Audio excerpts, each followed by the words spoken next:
Pour éclairer votre lanterne, votre chaîne de télévision Congo 26 Télévision vous propose ce débat républicain que nous appelons les débats contradictoires. Messieurs, dames, patriotiquement comme toujours, nous vous saluons à travers le 26 provinces de la République démocratique du Congo, de partout où vous avez eu l'occasion de suivre ce programme. Bonsoir chez vous. Eh bien, nous parlerons de cette thématique. Je sais que c'était demandé par beaucoup de téléspectateurs, surtout ceux qui nous suivent à partir de l'étranger, au-delà des frontières de notre pays. Question de parler du bilan de Félix Tshisekedi. Et pour cette édition, la thématique qui est d'ailleurs sur les bas de vos écrans, élection Félix Tshisekedi d'une campagne à une autre, quels acquis à consolider? Et pour répondre à cette question, nous sommes partis du côté de l'Union sacrée, évidemment, par l'un des poids lourds, évidemment, de la classe politique de notre pays. Nous sommes au sein du parti FDC, où nous allons prendre ce cadre communicateur de ce parti, aujourd'hui à la tête du Sénat de la RDC. Nous allons prendre comme ça Maître Freddy Mwamba, il est aussi avocat. Bonjour et bienvenue, Maître Freddy. Bonjour mon ami Jade. Bien sûr. Mon ami Jade, je te remercie de m'avoir invité aujourd'hui, surtout de cette opportunité que vous m'accordez, de la tribune que vous m'accordez pour, n'est-ce pas, développer des réflexions qui vont, que je soumets en fait à la sagacité de tous les téléspectateurs qui nous suivent partout à travers le monde. Et j'espère qu'ils vont retenir quelque chose d'important dans tout ce que nous allons faire comme analyse aujourd'hui. Et j'aimerais, avant de mettre les balles en train, comme on dit, commencer d'abord par remercier notre Seigneur Jésus-Christ. Amen. Je me suis retrouvé directement. On sait que nous avons, par la foi en lui, comme on dit, comme la Bible le déclare, nous sommes dans Ephésiens 3:12, nous avons par la foi en lui la liberté de nous approcher des dieux avec confiance. Très bien. Voyez-vous, je pense que on a aussi affaire à un homme de Dieu. Il fallait que je commence par là et tout ça. C'est comme ça que j'ai soulevé ce point ici. J'espère que le débat que nous allons avoir ici sera un débat jouissif. Et je souhaite que toi ailles pour le mieux. Voilà. Très bien, très bien. Et nous allons souhaiter des bonnes conditions d'écoute à nos téléspectateurs. Voilà. J'aime bien faire un clin d'œil spécial à ceux qui nous écoutent et nous regardent depuis un bon moment du côté de Luanda, en Angola. Et de l'autre côté, nous allons prendre pour vous, Dieu merci, Moliki, jeune analyste politique et membre de la société civile.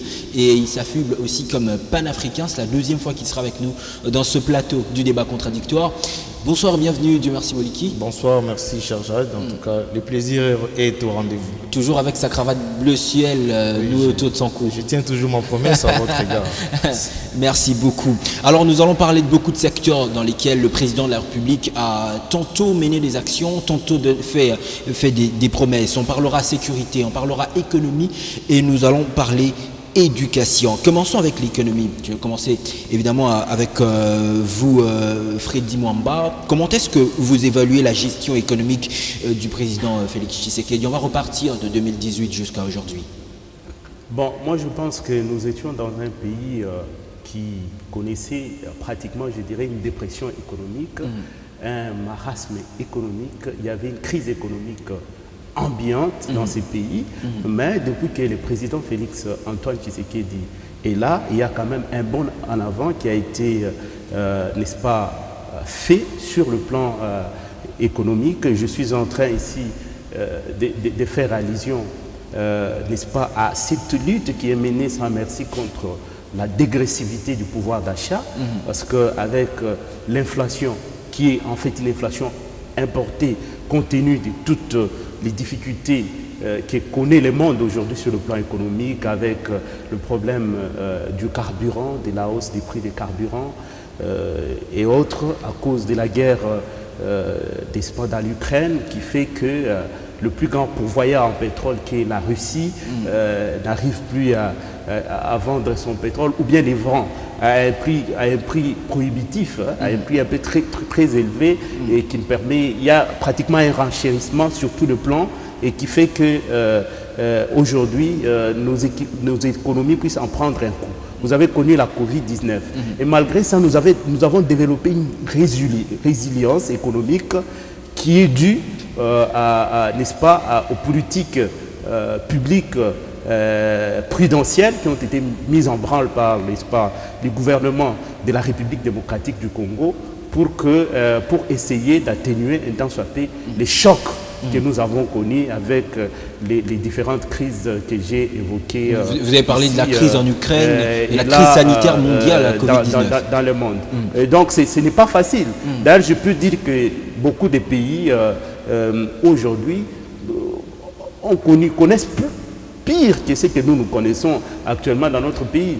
Mais ici, chez nous, on a quand même fait un tant soit peu, on a quand même mis en place des politiques publiques qui vont dans le sens de promouvoir une thérapeutique de choc qui nous permet, n'est-ce pas, d'arriver véritablement à résister et à faire en sorte que nous puissions un temps soit peu nous en sortir. Très bien. Voilà, avant de donc, prendre... il faut dire que moi, je suis en train de voir les choses, je suis optimiste. Je considère qu'en dépit des difficultés que nous avons, parce que pour l'instant, le plus grand problème que nous connaissons dans ces pays, c'est la croissance. La croissance économique. Quand on parle de la croissance économique, cette croissance doit être d'abord inclusive.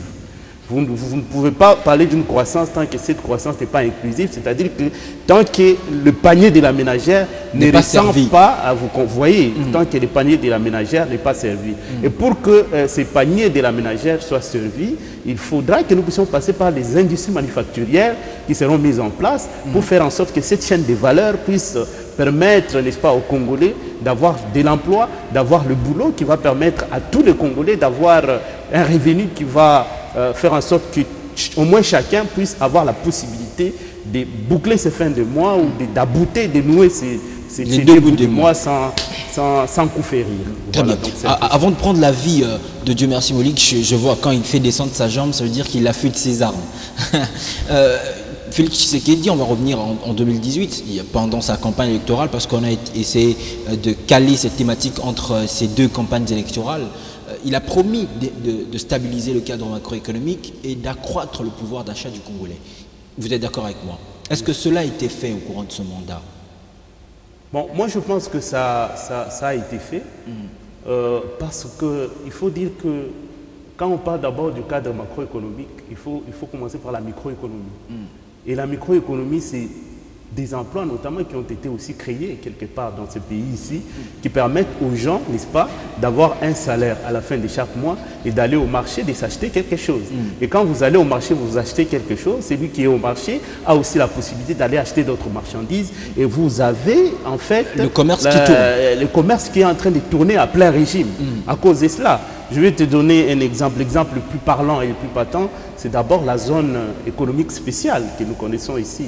Vous avez la zone économique spéciale de Maluku, où, parce que vous savez bien que dans ce pays, ça fait des lustres que nous avons connu des usines ici, et en train de fonctionner normalement. Nous étions restés nostalgiques du quartier industriel que nous avons ici à Limité, mais aujourd'hui nous avons en fait une zone économique qui est en train de tourner. On peut fabriquer aujourd'hui des carreaux ici en République démocratique du Congo.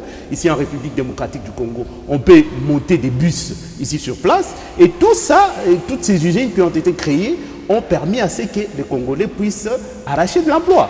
Vous comprenez? Vous avez aujourd'hui les jeunes qu'on est en train aujourd'hui de promouvoir par le fonds de garantie, un fonds de garantie qui est mis à la disposition de la jeunesse, de telle sorte que tous les jeunes qui ont des business plans qui bancables, qui sont intéressants, peuvent aller, n'est-ce pas, aller à des banques, de telle sorte que les banques puissent mettre à leur disposition les moyens avec la garantie que l'État a mis à la disposition de ces banques-là. De telle sorte que tous les jeunes qui ont un génie, qui peuvent, n'est-ce pas, entreprendre, puissent avoir effectivement le soutien de l'État. Et je pense que tout ça, là, permet à ce que notre économie puisse quand même avoir une bonne image, vous comprenez, que nous puissions connaître en fait, je dirais, une sorte d'embellie économique. Très bien. Donc, je pense que vous avez suffisamment consommé de votre temps d'antenne, voilà. Pratiquement 5 minutes. Dieu merci Moliki, je pense que tu as suivi avec attention les mots de ton co-débatteur qui est heureusement juste en face de toi. Comment est-ce que tu évalues, toi, l'action de Félix Tshisekedi à la tête du pays sur le plan économique? La première question, la deuxième viendra après ta réponse, évidemment. D'accord, merci. J'ai suivi de manière pertinente mon grand frère, permettez-moi de l'appeler grand frère. Il a dit 2 ou 3 choses avec lesquelles je suis d'accord. Mais dont la première, je suis d'accord, mais la deuxième, je partage un peu. Je ne suis pas très en accord avec lui. La première, c'est qu'il a soulevé la résilience économique. En tout cas, sur ces sujets-là, il n'y a pas de débat. Parce que ni était la résilience, une résilience forte et constante, on serait calciné dans ces pays. Parce qu'on manquerait même du sel. La deuxième chose, lui-même il a reconnu, parce qu'en politique, en République démocratique du Congo, la plupart des verbes sont conjugués qu'au futur. Et ça, c'est très dangereux. C'est pourquoi on parle des promesses. Voilà, des promesses. C'est très dangereux de conjuguer toujours au futur. Nous devons peut-être arrêter avec cette conjugaison au futur pour conjuguer les choses au temps présent. Là, sans plus tarder, je vais lui évoquer la théorie de Maslow, qu'on appelle la pyramide de Maslow, où il esquisse un tableau des besoins fondamentaux qu'un dirigeant, qu'une autorité doit s'affairer, se marchander pour répondre aux besoins de la société, aux besoins des gens qui lui ont donné le flambeau, le pouvoir pour les diriger par la suite. Donc cette pyramide-là, Maslow l'établit et il évoque des besoins. Il classifie les besoins. En premier lieu, il y a des besoins physiologiques qu'on classifie dans la catégorie des besoins primaires. Et si vous faites une statistique, depuis 2018 jusqu'à présent, en tout cas, le régime en place, permettez-moi, n'a pas répondu à ces besoins-là.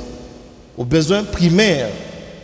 Aux besoins primaires dont on retrouve les manger, l'alimentation, l'électricité, le courant. En 5 ans, on n'a pas connu une avancée significative sur ces plans-là. Donc ça veut dire qu'en grosso modo, de manière générale, l'économie en République démocratique du Congo a tenu, en effet, grâce à la résilience, mais n'a pas répondu aux besoins primaires de la population. Cela n'a pas un impact majeur sur les sociales, sur les Congolais. Bon, il a parlé aussi des contraintes, les contraintes qu'on a rencontrées qui ont peut-être retardé la réalisation de ces promesses par rapport aux électorales contraintes de 2018, notamment la guerre en Ukraine et la Covid-19. Par rapport aux contraintes, à ce niveau, je vais dire une chose peut-être qui va choquer les gens, mais permettez-moi, souffrez de m'écouter. Vous savez, j'aime bien le dire, hein, lorsque je passe des émissions, j'aime bien dire qu'on a un problème, nous souffrons d'un problème d'éducation. L'éducation, ce n'est pas seulement le fait d'aller à l'école.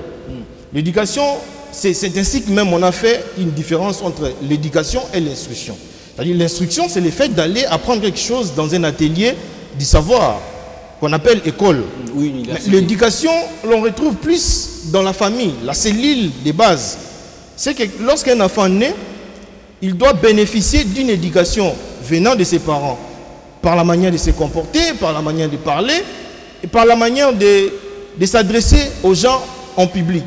Alors, vous remarquerez avec moi qu'au Congo, nous souffrons de ces problèmes-là, parce que les politiciens nous ont donné une autre image, croyant que nous disons que c'est la manière dont ils parlent, c'est comme ça qu'on devrait nécessairement parler. Or, dans les faits, dans la faisabilité des choses, ils sont incapables de répondre aux besoins. C'est-à-dire qu'ils ont un autre langage lorsqu'ils parlent, lorsqu'ils promettent, mais dans la réalité, dans la réalisation, rien n'est fait. Et ça, c'est un problème majeur que lorsque moi je passe des émissions, je me permets de m'adresser plus à la jeunesse que nous sommes. Parce que déjà là, nous allons commencer à porter la responsabilité pour ces pays. Et donc, nous avons le choix, soit d'accepter de continuer dans cette allure que nous léguerons les politiciens d'aujourd'hui, soit de faire un choix de décider d'avoir de frayer notre propre chemin, d'éviter des raisonnements que les politiciens d'aujourd'hui nous donnent assez souvent. Parce que ça fait très mal. C'est ainsi que les pays, après 63 ans, n'avancent pas. Nous faisons que du surplace. On va quand même calmer un peu, Dieu merci Moliki. Alors, allons rapidement sur la seconde question. Je rappelle, Freddy Mwamba, que vous pouvez contredire ce qu'il dit même pendant qu'il le dit. C'est ça le jeu du débat contradictoire. Ce qu'il dit, ce que vous dites aussi n'est pas une parole d'évangile. Revenons avec toi. Bon, Félix Tshisekedi a quand même promis des choses sur le plan économique alors qu'il était encore candidat en 2018. Est-ce que tu penses, dans cet espace de 2018 à 2023, qu'il a quand même pu réaliser quelque chose, Dieu merci Moliki? Ne pas reconnaître un ou deux, une ou des choses serait de la mauvaise foi de ma part. Parce que tu viens de dire qu'on ne sent pas un impact même qui couvre les besoins primaires de la population. C'est ainsi. En fait, le président Félix Tshisekedi, c'est un président à qui j'accorde un certain, comment dirais-je, il a les mérites en tout cas d'un homme honnête. En tout cas, ça, je dois le dire dans votre plateau. Parce qu'il est venu avec une lutte, avec un combat. Mais il a beaucoup parlé. Hein. L'UDPS a beaucoup parlé, il a beaucoup parlé.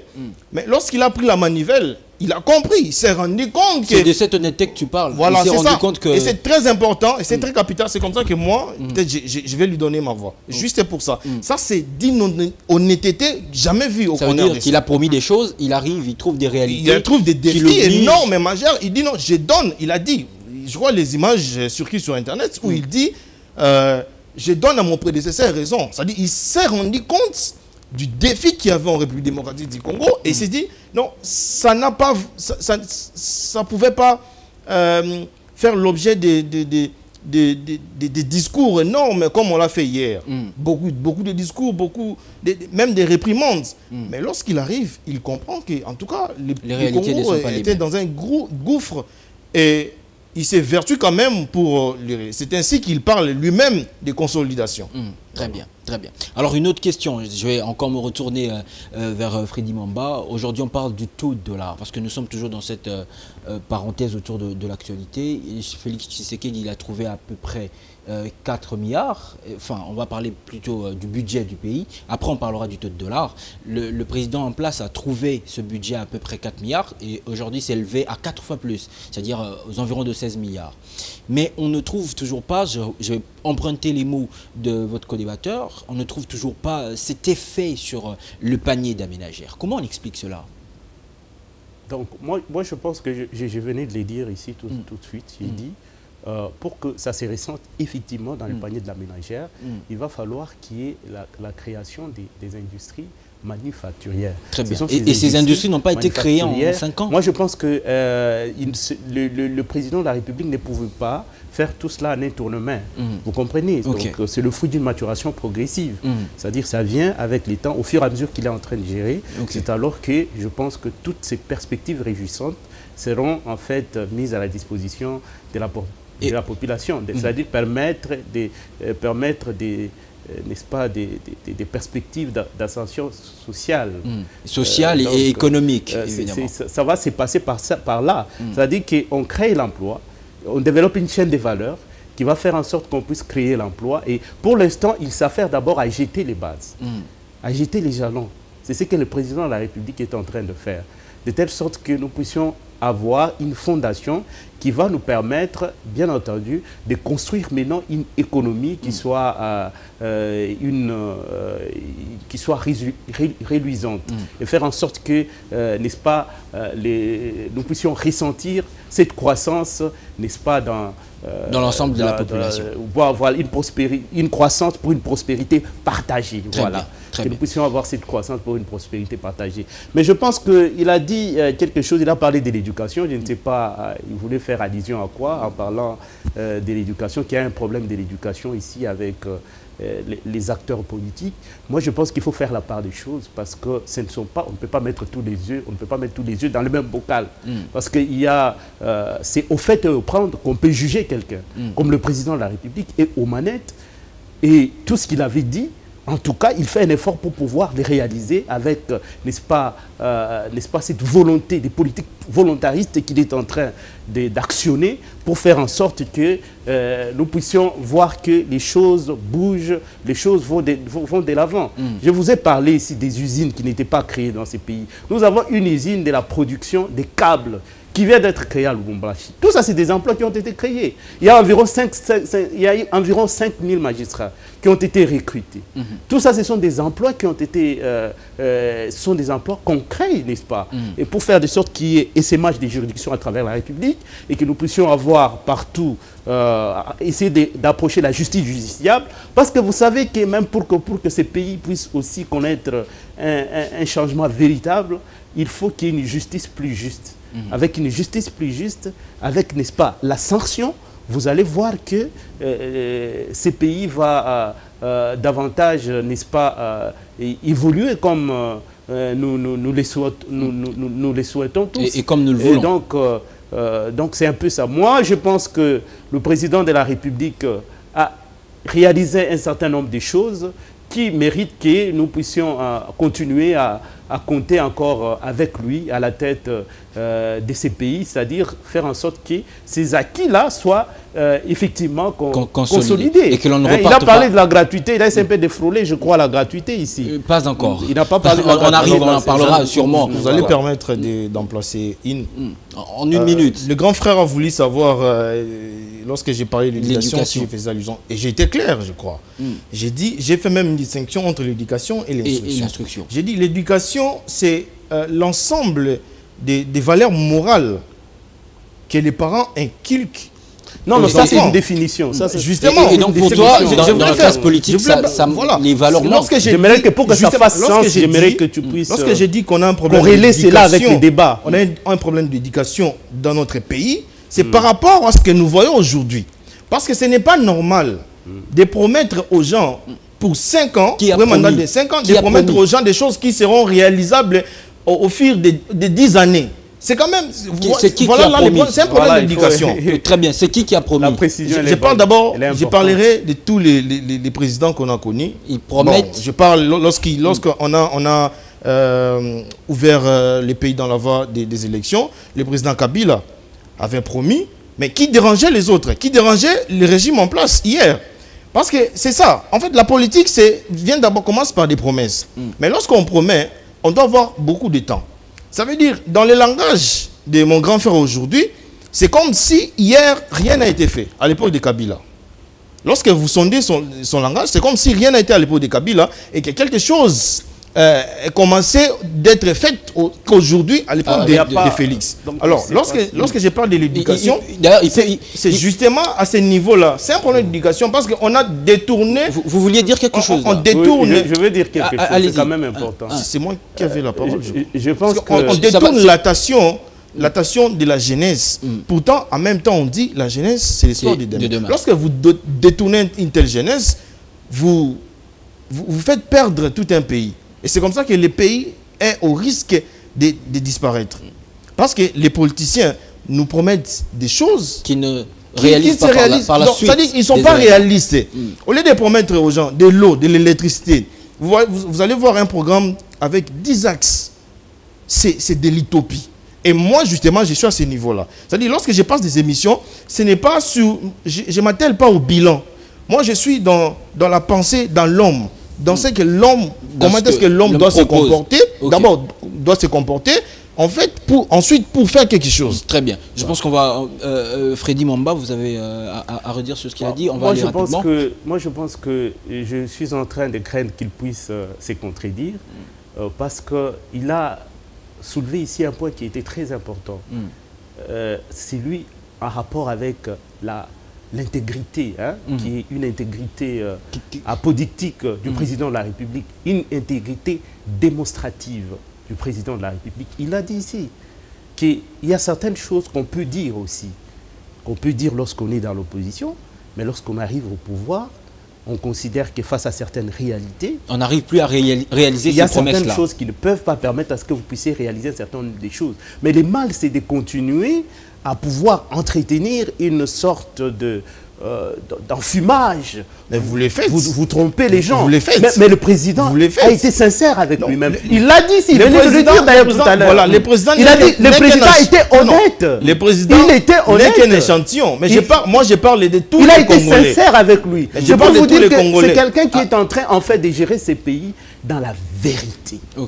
Il est en train de gérer ces pays dans la vérité. Ce qu'il pense qu'il le peut faire, il le dit haut et fort. Et ce qu'il pense qu'il ne peut pas faire, il ne le dit pas tout simplement.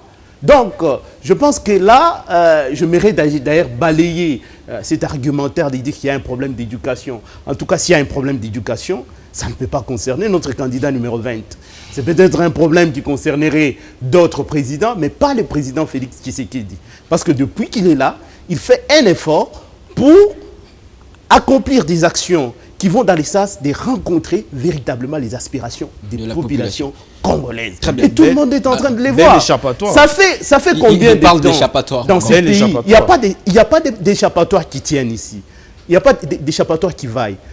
Depuis quand est-ce qu'on a parlé ça fait 2 lustres qu'on disait, bon, qu'on était en train de fusiller. Il y avait une grande fustigation sur le fait que nous avions un hôpital de référence dans cette capitale qui était pratiquement laissé à la décrépitude. Vous comprenez? Laissé en déliquescence. Mais aujourd'hui, on parle un autre langage. Même tous ces opposants qui étaient en train de claironner sur le toit pour dire, bon voilà, les secteurs de la santé est pratiquement abandonné, ont changé de langage. Ils commencent à minimiser le fait qu'on ait réhabilité un grand hôpital. Et pourtant, c'est un marqueur essentiel par rapport à tout ce qui était en train de se raconter dans ce pays. Voyez-vous?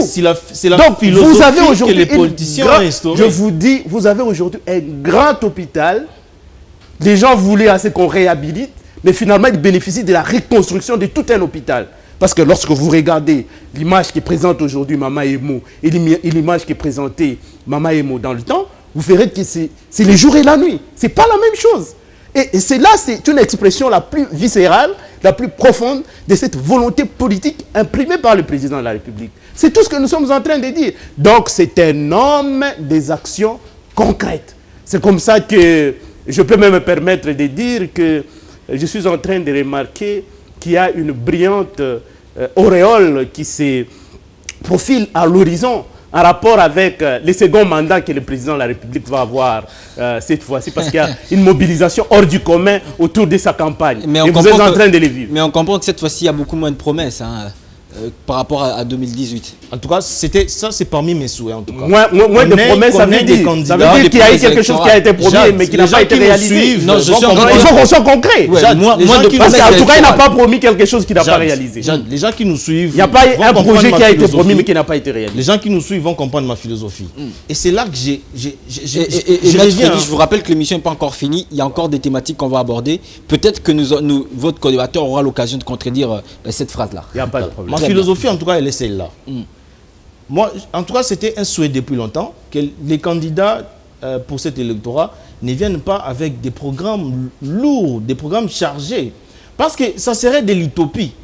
Réaliser tous les axes en moins de 10 ans, c'est de l'utopie, cher ami Jade. C'est vraiment de l'utopie.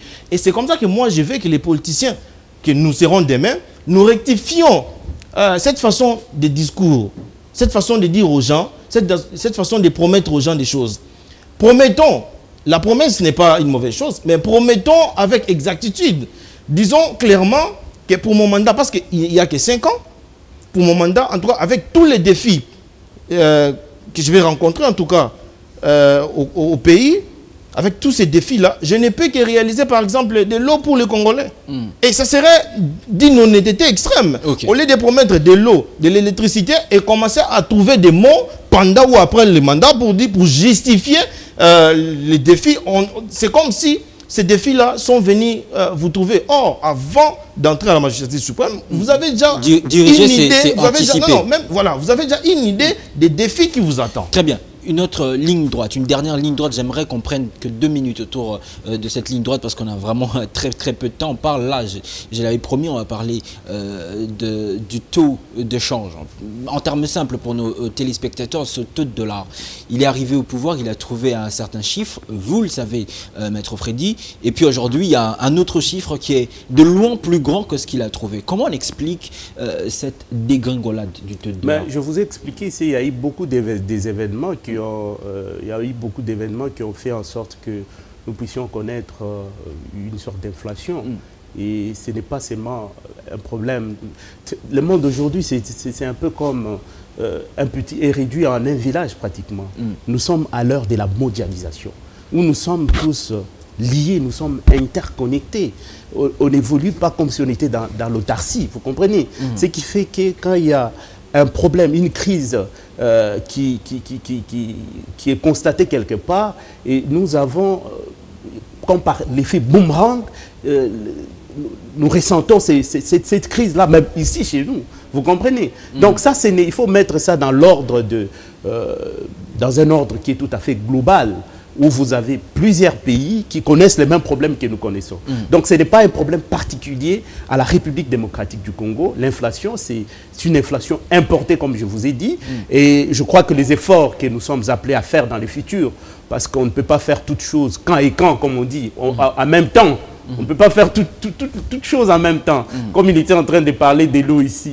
Donc, même quand on dit qu'on va faire en sorte que l'eau coule ou jaillisse des robinets, ça ne veut pas dire que ça sera par coup de baguette magique. Non, c'est-à-dire on y va mollo, on y va crescendo. C'est ce qui est en train d'être fait. C'est comme aujourd'hui, par exemple, à l'UPEN. Moi, j'ai des exemples qui sont palpables. À l'UPEN, il n'y avait pas de l'eau. Il y avait un problème d'eau à l'UPEN, vous le savez. Vous êtes ici à Kinshasa, peut-être vous connaissez cette réalité-là très bien. Mais aujourd'hui, à l'UPEN, l'eau est en train de jaillir l'eau est en train de jaillir des robinets. Et si l'eau est en train de jaillir des robinets, c'est parce qu'il y a eu des efforts qui ont été faits par les pouvoirs en place pour faire en sorte que l'eau jaillisse des robinets, par exemple, là-bas. Je peux te citer les camps des militaires. Il n'y avait pas d'eau dans les camps des militaires. Mais aujourd'hui, presque quasiment tous les camps des militaires ont de l'eau qui jaillissent des robinets. Donc ça veut dire qu'il y a des efforts. Mais non, mais c'est comme ça que je suis en train de dire qu'un voyage de 1000 km commence par un pas. Et donc on ne peut pas directement comme ça exiger que le président de la République là, puisse par claquement des doigts faire en sorte que l'eau coule, jaillisse de tous les robinets de la République démocratique. Ne comprends pas du tout. Très bien. Je voudrais avoir ton commentaire rapidement sur cette ligne droite. Je viens de le dire, le taux de dollar, Félix Tshisekedi l'a trouvé à une certaine hauteur et aujourd'hui il est à un autre niveau. Quel est ton commentaire rapidement? Parce que ton co-débatteur est en train de parler bien sûr de cette inflation qui est importée, que c'est un phénomène planétaire, mondial. Ouais, je crois qu'à ce point-là, on fait marche ensemble, on fait route ensemble, parce que il faut le regarder. Cette résilience, tu as parlé quelquefois de résilience, en tout cas, on serait calciné. Je l'ai dit ici. Et donc, comprenez que cette situation-là dégringole un peu parce que voilà, c'est une situation planétaire, on vient de les relever. Quoi qu'il y a beaucoup de gens refusent de les voir ainsi. Moi, je ne suis pas dans cette catégorie de gens qui refusent des choses que pour refuser, mais je suis en train d'observer le monde. C'est que le monde a connu des suites, des crises, des suites, la Covid-19 et en même temps la guerre en Ukraine. Ce n'est pas fini, ça continue, ça persiste. Et on a une autre guerre à l'horizon, à l'Orient. Donc, cela a un impact, en tout cas, dans tous les autres États du monde. Donc ça, il n'y a pas de contradiction. Alors, parlons à présent sécurité, parce que la sécurité a aussi été d'une importance capitale dans la gestion du pays de Félix-Antoine Tshisekedi depuis 2018. Alors, quelles mesures sécuritaires a-t-il pris au moment où il est arrivé au pays, à la tête du pays, et comment a-t-il fait le suivi de ces mesures sécuritaires? On va commencer avec toi, Dieu merci Moliki. En tout cas, en toute honnêteté, je crois que mon grand frère sera encore une fois de plus satisfait. En toute honnêteté, chaque personne, lorsqu'il arrive à la tête du pays, il s'évertue de faire quelque chose. Quoique les temps soient toujours là pour nous faire défaut. Donc il arrive, il trouve ces défis-là, comme j'avais souligné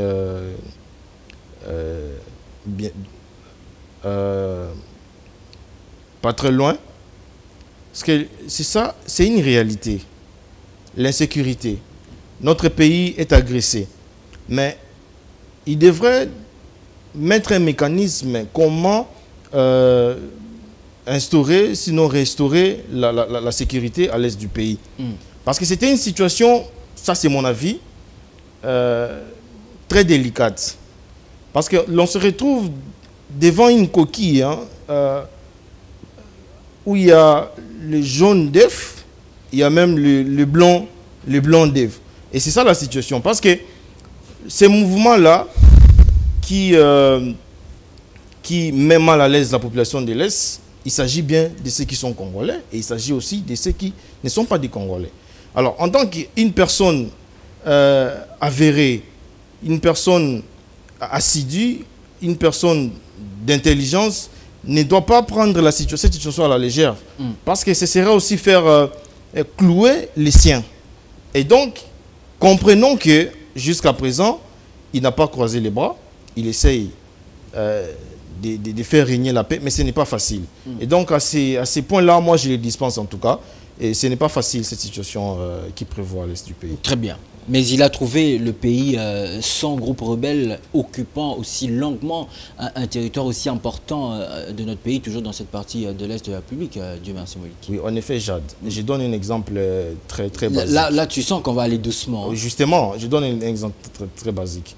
Aujourd'hui, tu t'es marié et avec l'idéalisme dans lequel tu peux être, tu te dis, tu vas pourvoir à ta femme, aux besoins de ta femme tous les jours. Ça, c'est l'idéalisme. Mais la réalité, je sais que vous êtes mariés, la réalité, c'est pas ça. Il vous arrive des jours où vous ne mangez pas. Sans les prévoir, vous ne mangez pas. Et c'est exact. C'est-à-dire qu'il ne faut pas... C'est un exemple qui me concerne ou... Non, ça concerne tout le monde. Hein, ça concerne tout le monde. Demandez, je ne sais pas si mon grand frère est marié, mais c'est-à-dire lorsqu'il s'est marié, il s'est dit non, on peut avoir à manger tous les jours. Mais on arrive, on rencontre d'autres réalités. On rencontre qu'un jour, on n'a pas mangé, on prend que du pain le soir. Et c'est ça. C'est exactement la même chose pour les pays. Il ne faut pas confondre les choses pour dire, voilà, bon, ce sont les choses de l'État, on ne peut pas réfléchir comme ça. Non, c'est la même chose. L'État, la manière de gérer l'État, ça doit être la même manière comme on gère la famille. Donc c'est d'ailleurs, l'État est l'ensemble des plusieurs familles. C'est la famille. Freddy Mwamba, aujourd'hui, il y a une partie de la République qui est touchée par l'insécurité, cette insécurité qui continue de grandir depuis que Félix Tshisekedi est à la tête du pays. Évidemment, ce sont des faits. Il y a plus de partis de notre pays qui ne prendront pas part à ces élections, on le sait, ce n'est pas quelque chose à mettre encore sous la table, parce qu'il y a l'insécurité qui continue de battre son plein. Quelle lecture faites-vous de la gestion du pays sur le plan sécuritaire de Félix Tshisekedi depuis 2018 jusqu'à aujourd'hui? Je pense qu'il s'agit d'une question existentielle qui touche à l'existence même de la République démocratique du Congo, d'une question très vitale que nous sommes appelés à aborder avec les reculs possibles. Parce que facilement, on voit des gens dire, avant que le président n'arrive au pouvoir, et le Congo était entier. Alors que nous avons compris par la suite que nous n'étions pas dans il n'y avait pas une véritable paix, une paix durable qui était installée dans la partie orientale. C'était tout simplement une accalmie. Une accalmie due au fait qu'on avait accepté, n'est-ce pas, de lâcher du lest, de faire des compromis avec, n'est-ce pas, certaines personnes qui ont infiltré davantage notre armée. Et qui, lorsque le président est arrivé, tout en sachant qu'ils ont affaire à un président qui est véritablement un nationaliste, ils se disent, avec celui-ci, si l'on y prend garde, je pense que tous nos intérêts seront entamés. Alors qu'est-ce que nous devons faire? Nous devons commencer d'abord déjà par attaquer pour faire chanter ces présidents et de telle sorte que nous puissions encore infiltrer davantage l'appareil de l'État congolais comme ils avaient coutume de le faire. Mais le président de la République a dit niet. Et ici, je suis en train d'en vouloir pour preuve, n'est-ce pas, cette détermination du président de la République qui a dit qu'il n'est pas question aujourd'hui de négocier avec les ME3. Moi, je pense qu'il faut avoir un courage extraordinaire pour prendre une telle décision, compte tenu du contexte dans lequel notre pays a toujours évolué. Vous comprenez? Non, il faut être en fait le président Félix Tshisekedi pour prendre ce courage-là, de dire non à ces gens, parce qu'il faut dire que la guerre, nous ne sommes pas en train de la mener avec les Rwandais. La guerre, nous n'en menons pas. Donc, ça, c'est la partie visible de l'iceberg. Mais en réalité, cette guerre, nous sommes en train de la mener avec plusieurs pays à la fois. Voyez-vous, tous ces gens qui sont en train de lorgner avec tous ceux qui sont en train de lorgner avec une admiration malévole nos minéraux, ceux qui se trouvent dans nos sous-sols, qui veulent mettre les grappins sur nos minéraux, c'est avec ceux-là que nous sommes en train de combattre. Très bien. Mais si le président de la République, Parce que quand il est arrivé, les gens disent, il avait dit qu'il allait aller habiter, je ne sais pas moi, dans la partie orientale de notre pays. Ça faisait partie de ses promesses en 2018. Ce que les gens ignorent, c'est que le président de la République, lorsqu'il est arrivé, il a fait un effort pour que l'état-major avancé puisse être à Goma. Et c'est ce qui a été fait. Mais lui, dans ses promesses, mais le président il a dit clairement qu'il habiterait à Béni. Mais la présence du président de la République ne peut pas seulement être physique. Ça peut être même là, par sa manière de gérer, à travers les organes, à travers les appareils. C'est pourquoi je vous dis, il y a une philosophie. Il faut suivre la personne. Lorsque quelqu'un vous dit, je vais te donner un exemple. Lorsqu'on dit par exemple, zéro trou. Mais tous, les gens se moquent parfois éperdument de ces mots pour dire, voilà, on nous parle de zéro trou, mais ça c'est une ambition. Lorsqu'on dit par exemple zéro trou, lorsqu'on dit par exemple que le président va habiter dans... Mais logiquement parlant, donc, quand il dit va habiter, ça veut dire que... qu'une ambition.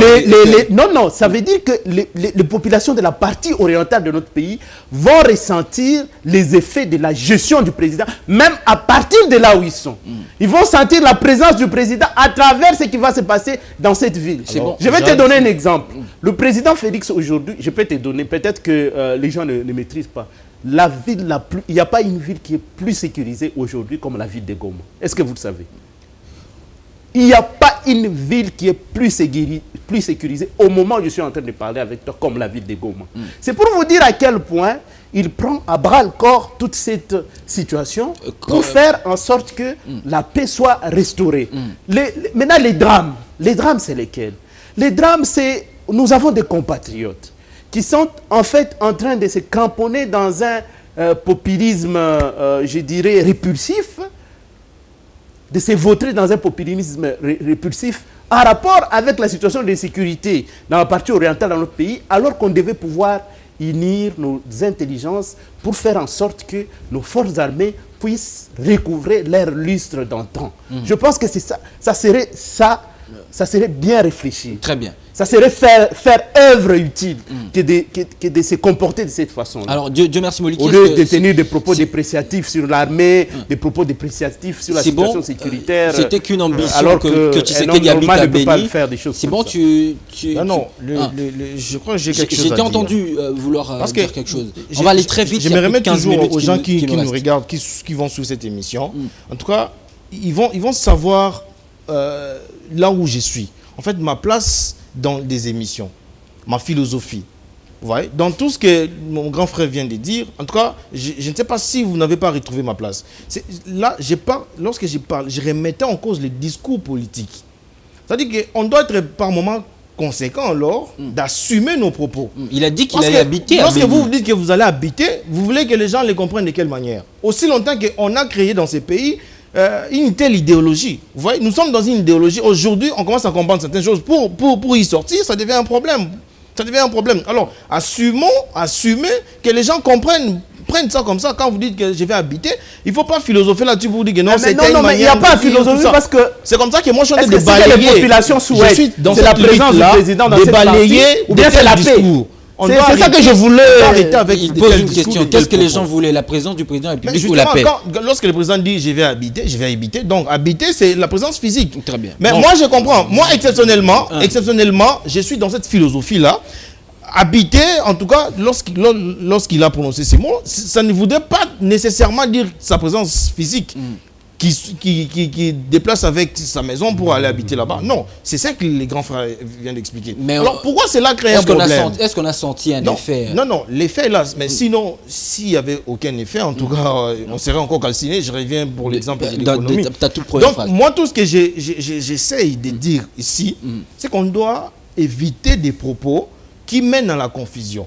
Alors, dès lors que ça mène à la confusion, assumez. Parce que vous avez voulu faire entrer les gens dans une philosophie quelconque. Alors, lorsque les gens y entrent, en tout cas, souffrez que les gens vous crachent dessus après. D'accord. Non, mais c'est comme ça que nous disons à ces gens-là qu'il y a une intelligence qui se dégage de ce qu'a dit effectivement le président de la République. Il ne voulait pas dire qu'il allait, logiquement parlant entre nous, le président de la République habite dans la capitale. C'est le siège de toutes les institutions. Et donc l'intelligence qui se dégage, peut-être qu'il y en a qui n'ont pas, c'est que de manière symbolique, le président de la République a été déjà dans la partie orientale pour être, n'est-ce pas, en phase avec ce que vous doutez, ou bien ce que tous les gens souhaitent. Il a fait pratiquement, je crois, si je ne m'abuse, 2 semaines à 1 mois. Il y a eu un moment où il a fait presque 1 mois là-bas, dans la partie orientale de notre pays. C'était symbolique pour traduire pratiquement dans les faits ce qu'il avait promis. Mais en réalité, l'intelligence qui se dégage, comme je vous ai dit, c'est que la paix soit effectivement restaurée au travers des politiques qui sont mises en place, des politiques sécuritaires qui sont mises en place par, n'est-ce pas, les pouvoirs en place. Très bien, on va aller. C'est ça qui importe. Élection, évidemment, on est en train d'en parler. Félix Tshisekedi d'une campagne à une autre, quels acquis à consolider. Et on est resté un tout petit peu sur ces promesses de 2018 qui peut-être, selon les uns et les autres, ont été réalisées, d'autres non. On va revenir sur une autre promesse de campagne, une phrase qui va retentir, qui retentit d'ailleurs jusqu'aujourd'hui dans nos oreilles. Il a dit, à la fin de mon mandat, si je ne rétablis pas la paix dans toute la partie dans tout le territoire congolais, je considérerais mon mandat comme un échec. Aujourd'hui, à quelques semaines de la fin de ce mandat, je vous regarde droit dans les yeux, Freddy Mamba. Est-ce que vous pensez que le mandat de Tshisekedi, au regard évidemment, comme aime le dire Ebenezer Bwanga, au regard bien sûr de cette promesse, que vous pensez que son mandat a été un échec? Je le dis encore une fois de plus. Les ressentis du président de la République par rapport à ce mandat. C'est pour vous dire que le président de la République accorde beaucoup d'importance. Vous comprenez? Ça ne veut pas dire que le président, quand il dit ça, c'est que, en fait, tout ce qu'il a eu à réaliser depuis qu'il est à la tête de ce pays est à battre en brèche.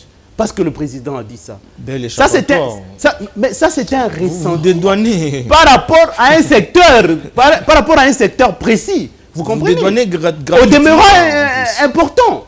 Donc ça veut dire qu'il a commencé Nous avons vu la volonté.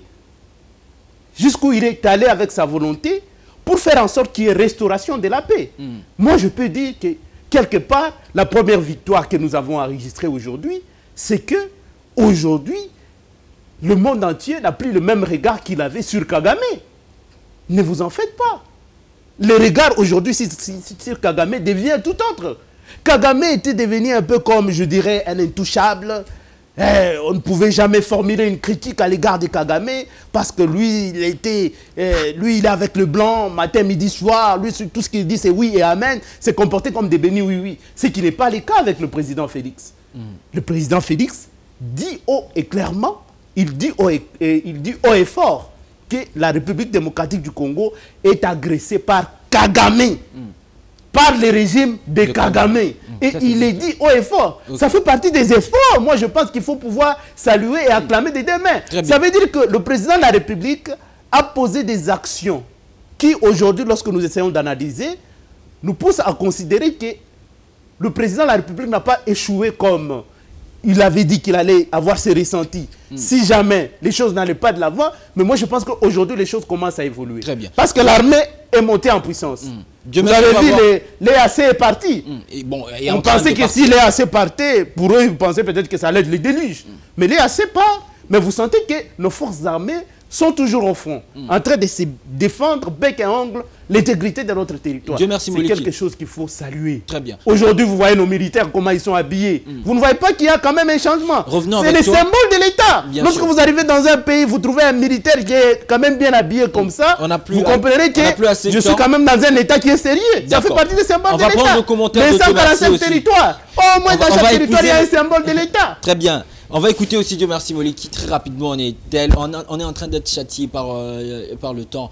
Pendant qu'il était en train de parler, bien sûr, de ces promesses, de cette promesse qui ne pouvait pas ne pas se réaliser dans son ensemble et que ce n'est pas ça qui définirait l'échec ou la réussite de tout un mandat. Tu as dit que c'était un échappatoire.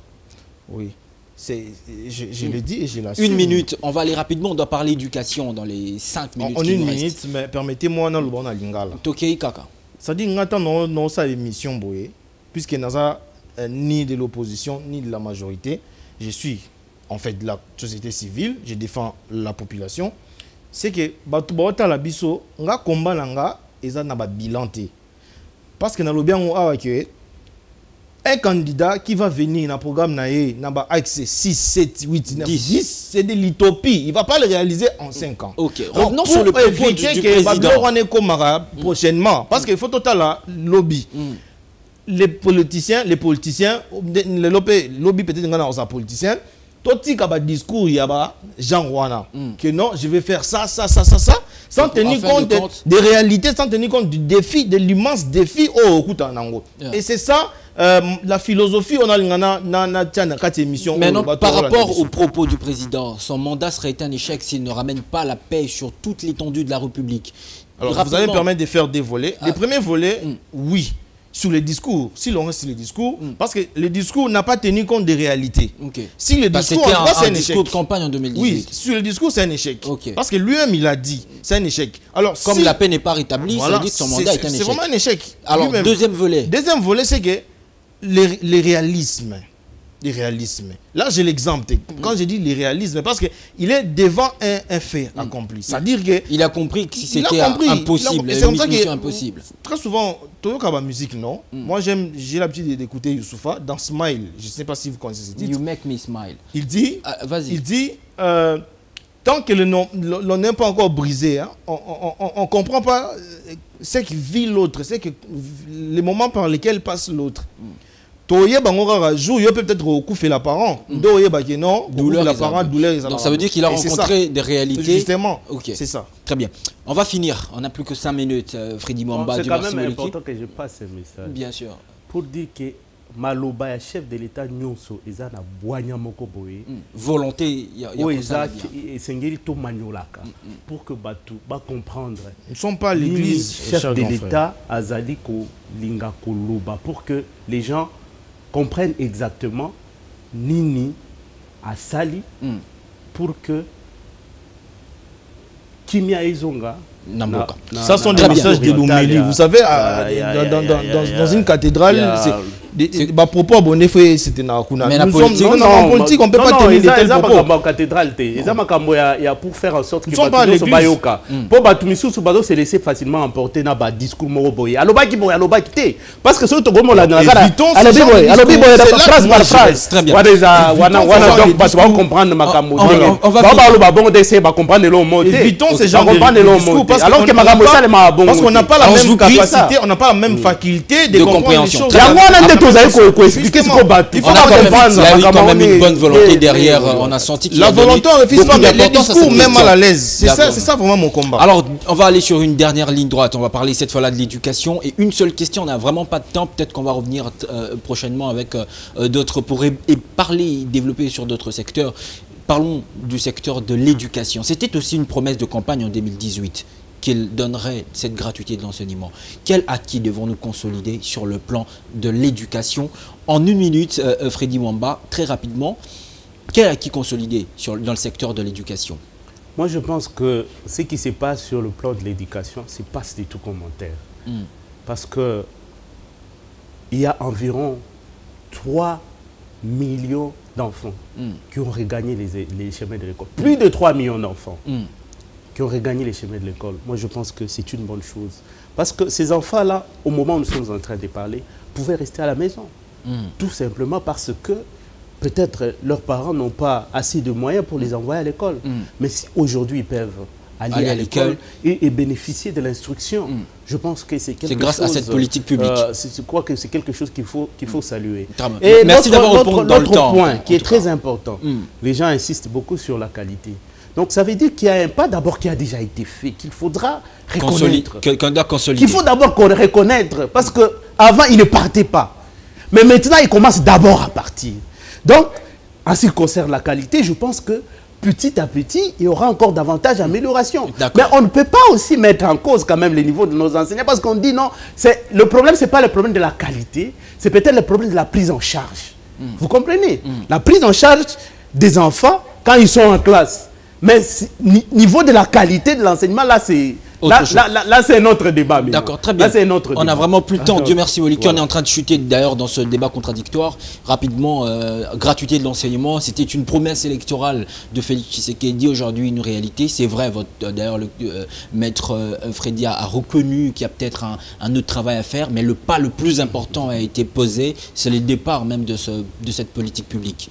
Vous savez, en démocratie, lorsqu'on s'évertue à respecter les textes, vous savez, vous ne vous rendez pas compte de la joie que vous procurez à la Constitution. Ça, j'évoque l'article 43 qui parle en fait de la gratuité de l'enseignement. Le grand frère vient de relever en tout cas la suite.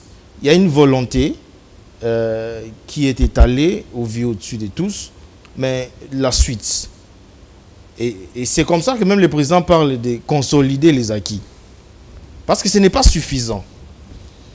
Vous savez, la population a Zaranet Moisi. Moisi, RO Télitoï, donc, gratuité de l'enseignement, pour toi, ce n'est pas suffisant? Ce n'est pas suffisant. Parce qu'il y a des problèmes sur le terrain. Et aujourd'hui, on remet même en cause. Et imaginez, on a fini depuis 2018, depuis 2019, mais on remet en cause quand même notre intelligence. Parce qu'il y a des licenciés aujourd'hui, même des avocats aujourd'hui, même des docteurs aujourd'hui. Pour écrire toute une phrase correctement, c'est tout un problème. Et vous pensez que le problème vient d'où? Le problème vient au niveau de la qualité. Lorsque vous lancez la gratuité d'enseignement, il faut qu'il y ait une bonne prise en charge. Et je crois qu'il a relevé, il a soulevé. Je crois que dans cet élan-là, peut-être que c'est lui qui va venir après le président, Félix, va consolider aussi les acquis. Parce que lorsqu'il parle des acquis, ce n'est pas lui qui est venu avec ça, parce que lui-même aussi, il a trouvé certains acquis aussi, voilà, qu'il a consolidé à son tour, et quelqu'un d'autre qui va venir aussi va consolider aussi les acquis. Et c'est comme ça que petit à petit, on va dresser ces pays. Bien sûr, petit à petit, nous allons dresser nos fronts longtemps courbés, et pour de bon, prendrons le plus bel élan. Merci beaucoup, messieurs, d'avoir pris part à ce débat contradictoire qui, je vais vous surprendre, ne finit jamais. C'est la fin, c'est la fin. Pratiquement, bon, la fin n'est pas encore arrivée parce qu'on va avoir un tout petit exercice de récapitulation pour finir. On n'a plus que 5 minutes, voilà, évidemment. Allons-y. Oui, ce que je dirais, je crois, en termes de mots de la fin. C'est pas encore arrivé, soyez patient, je vais vous donner cette occasion. Mais rapidement, on voit tout cela. 5 petites questions de récapitulation avec vous, Freddy Mwamba. Est-ce que vous reconnaissez avoir dit dans cette émission, quand on parlait de l'économie, que le gouvernement en place, avec Félix Tshisekedi bien sûr, a pu travailler avec résilience pour nous maintenir sur le plan économique? Oui, il a mis en place des politiques publiques qui ont participé, qui ont concouru à ce que nous puissions avoir une économie résiliente. Et vous avez parlé aussi de la création d'emplois qui serait un autre atout qui renforcerait bien sûr le cadre macroéconomique de notre pays. Oui, oui, j'ai parlé de la création d'emplois qui revêt une importance indéniable, notamment en ce qui concerne la problématique du pouvoir d'achat que nous avons. Parce que lorsque vous avez des gens qui travaillent, qui ont un revenu, qui sont quand même payés à la fin de chaque mois, je pense qu'eux aussi contribuent à l'économie des pays, dans la mesure où ils vont payer des taxes et faire en sorte que notre économie puisse, n'est-ce pas, connaître aussi une évolution. Nous avons parlé, en outre, nous avons parlé de la sécurité. Et pour vous, vous pensez que Félix Tshisekedi a relevé les défis sécuritaires qui l'attendaient? Oui, je dis que le président de la République a fait ce que d'autres n'ont pas fait avant, parce qu'il y a des gens qui sont en train de minimiser les faits qui disent qui pointent du doigt accusateur, n'est-ce pas, Paul Kagame, alors que c'était quelque chose qui n'était pas facile dans les temps. Mais pour l'instant, s'il peut le dire, les clamer haut et fort, ça veut dire qu'il y a quand même des avancées par rapport à l'image du pays. Très bien. Alors rapidement, vous avez dit, avant-dernière question, vous avez dit dans cette émission que la promesse selon laquelle le président devrait habiter à Béni, c'était dans le sens figuré, c'était pas dans le sens propre.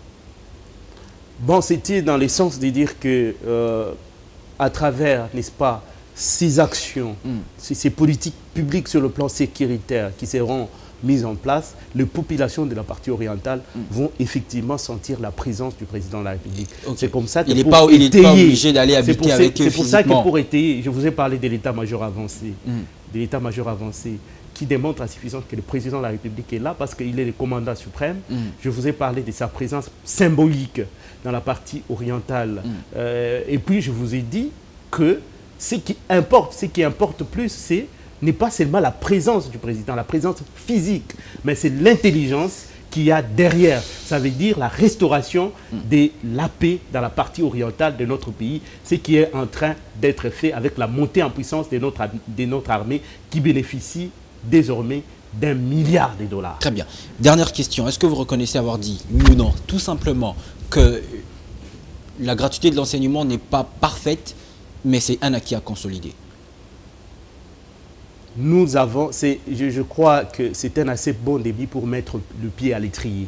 Donc ça veut dire que nous commençons par là et je pense que davantage on pourra travailler sur le programme de l'éducation, voir comment on peut améliorer davantage ou bien pour optimiser, n'est-ce pas, la qualité de l'enseignement, parce que je vous ai dit dans le même temps qu'il faut faire la part des choses entre ce qu'on appelle la qualité de l'enseignement et la prise en charge des enfants lorsqu'ils sont déjà dans une salle de classe. Parce que même mon co-débatteur vous a précisé ici, pour vous dire que nous avons aujourd'hui des gens qui sont en 2e licence, mais qui ne savent pas écrire une phrase. Vous comprenez? Très bien. Donc ça veut dire que quelqu'un qui est en 2e licence, j'imagine qu'il était, je ne sais pas moi, à l'école primaire, il y a de cela plusieurs années avant que le président Félix n'arrive au pouvoir. Alors, merci beaucoup. On va revenir aussi rapidement avec Dieu merci Moliki. Est-ce que tu reconnais avoir dit dans cette émission que les politiques congolais manquent d'éducation? Il est fort dans la promesse, mais quand il rencontre des réalités, il est facile pour lui de changer de langage. Oui, il trouve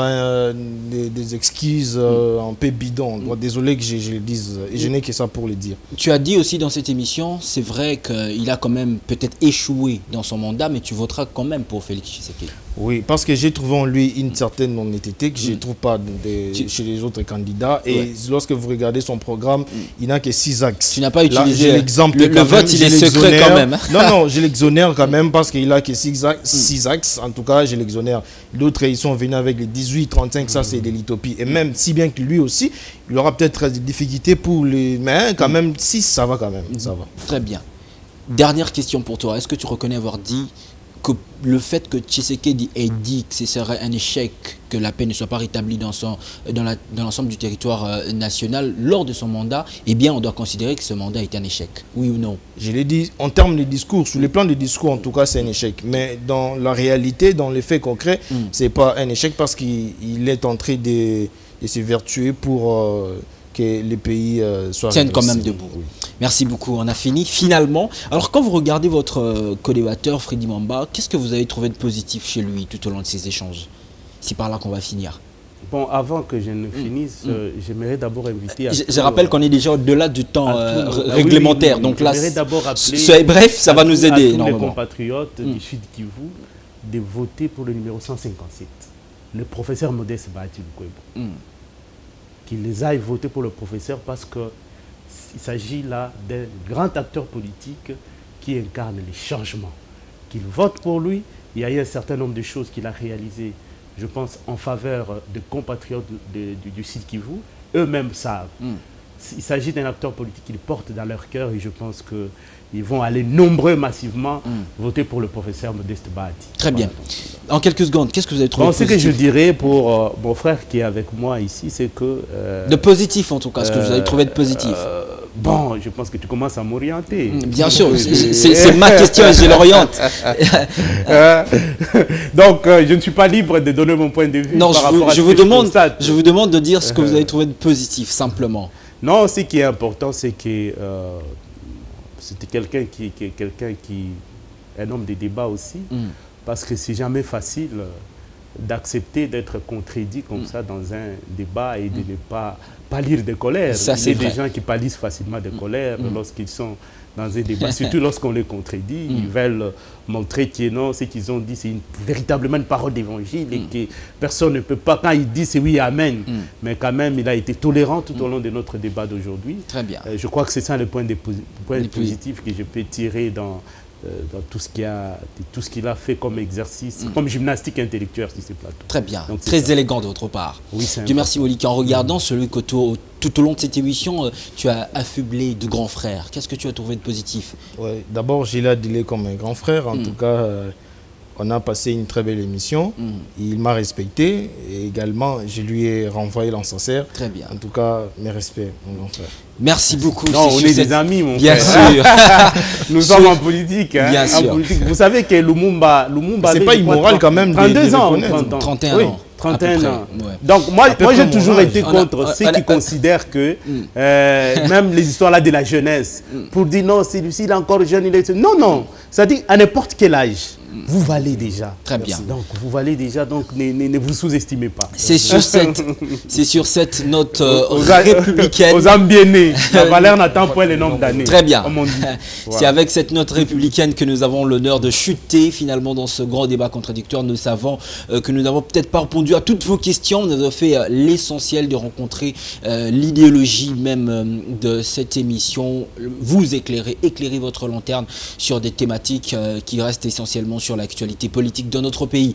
Nous allons nous retrouver très prochainement pour un autre numéro de votre émission Le Débat Contradictoire sur la chaîne de l'Unité Nationale, je cite Congo 26 Télévision, de partout à travers le pays et au-delà même des frontières de la RDC. On vous dit au revoir et comme l'a dit Dieu merci Boliki, c'est comme ça que nous dresserons nos fronts longtemps courbés et pour de bon prendrons le plus bel élan dans la paix. Au revoir.